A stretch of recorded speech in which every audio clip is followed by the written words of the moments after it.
Hey guys, welcome to another Tech Tip Tuesday. On this Tuesday's Tech Tip, I want to talk to you about some issues you may or may not have had.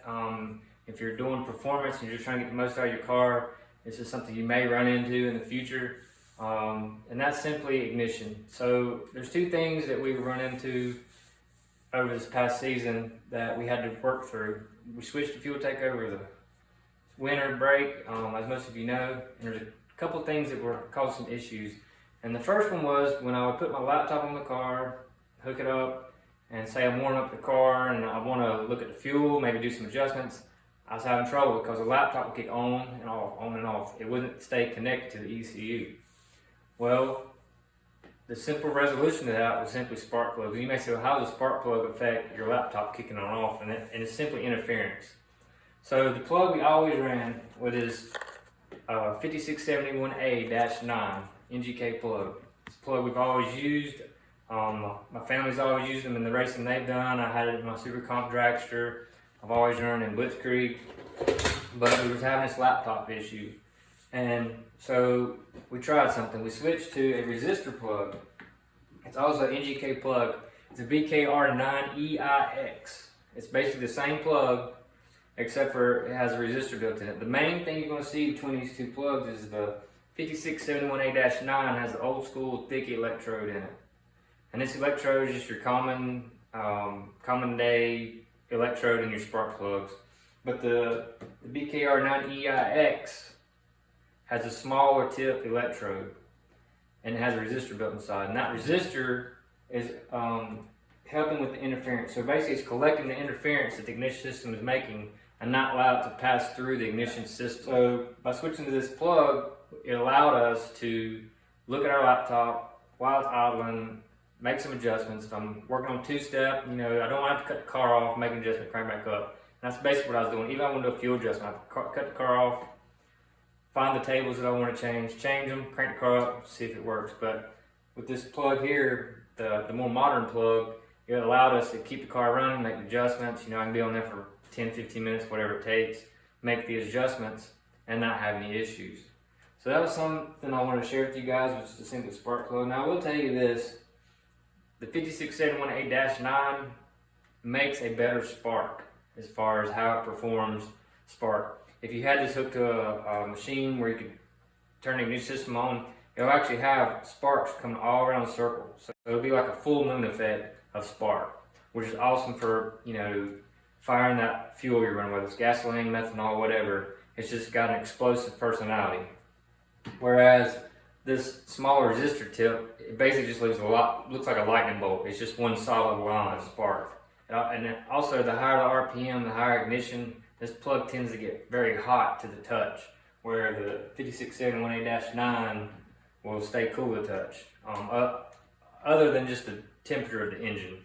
But if this was just, hooked to a coil system sitting here on the table and I turned it on, the BKs are going to be hot, where, when you cut the thing off and it's done sparking with the 5671A-9, it's going to be, you can touch it.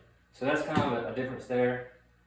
The other thing I want to share with you guys is if you're running the vr6, if you're running V8 stuff or whatever, this may help you as well, but this is something that I learned. When we switched to fuel tank, I put all fuel tank sensors on there. So on the crank sensor, I used the fuel tank Hall effect sensor to pick up my crank position to do my firing for the timing system. Well, I want to show you a graph here on the laptop to kind of explain what I'm talking about. So as I was going down the track, I could feel it just cut out. It's almost like I cut the ignition switch off, cut it back on. And if you look right here on the graph, you can see this is a run at Piedmont Dragway. We ran a Carolina No Time race back in April, and this was first round. And when I went to stage the car, I knew there was a problem, and it was just kind of nudging. And I've had this problem before early in the year. We actually had this problem back at Lights Out in Georgia, but we still were able to work through it and get the car to run. But right here, we were racing someone in first round. They went on to win the race. But we were at 150 feet out, we were neck and neck. We were fender to fender, side by side. I knew it was going to be a close race. And if you see this mark here, you can see the graph. It just drops down to zero, almost 0 RPM, and then kicks back up. And then it comes back up, and it does it again about another, I'm going to say another 80 to 100 feet later. Well, the problem is, at this point here, we were neck and neck, and it popped. And he pulled about a car length ahead of me. And then when it popped again, he pulled another car length ahead of me. And then at the top, around 9,000 RPM, it started having a little bit more interference. And I actually shut the car down just because I knew it wasn't going to run good. Well, he went through the lights about between 2 and 3 car lengths ahead of me. And by looking at this graph, you can tell if it didn't have these 3, well, obviously 2 bad situations and the interference on the third one, it would have been a very close race, or it may have even cost us a race. We may have been able to pull that off. So that was something that I knew I needed to address. Fuel Tech and I had been trying to figure it out, and they actually called me and said, hey, we want you to try something. We've talked to some people of ours, and they're saying put the OEM sensor back in and try it and see if that repairs the interference you're having with that side of the ignition system.